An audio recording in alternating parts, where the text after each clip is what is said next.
sardinas guys na hinaluan natin ng talbos ng kamuti at may kamatis. Ayan guys.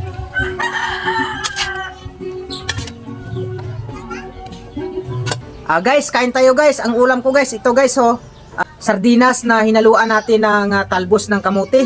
Ang sarap nito guys, para sa ating mahihirap guys.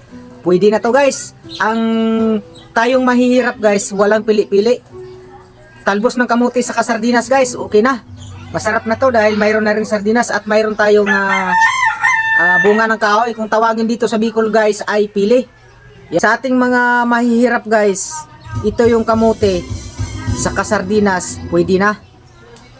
Wala naman tayong magagawa guys dahil pinanganak tayo na talagang mahirap sa buhay. Kain na tayo guys.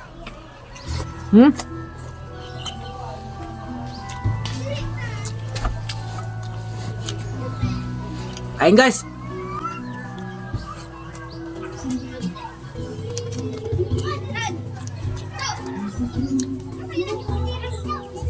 Kapag mahirap ka guys, wala nang pili-pili guys. Para lang mabuhay ka. Dahil kung bibili tayo ng mga ulam, wala man tayong pangbili dahil mahirap nga tayo. Sobrang hirap ng buhay guys dahil kahit na ulam na kahit isda man lang wala tayong pangbili.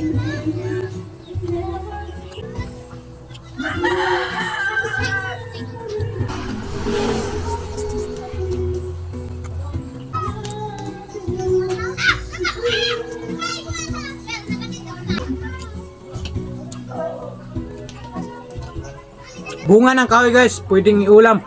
Ito yung bunga ng pili na kahoy.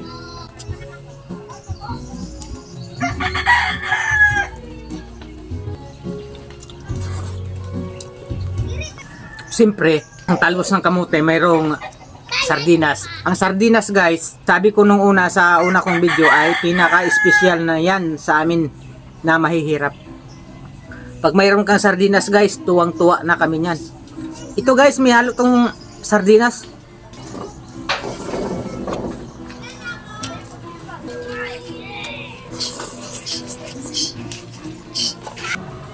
Sarap.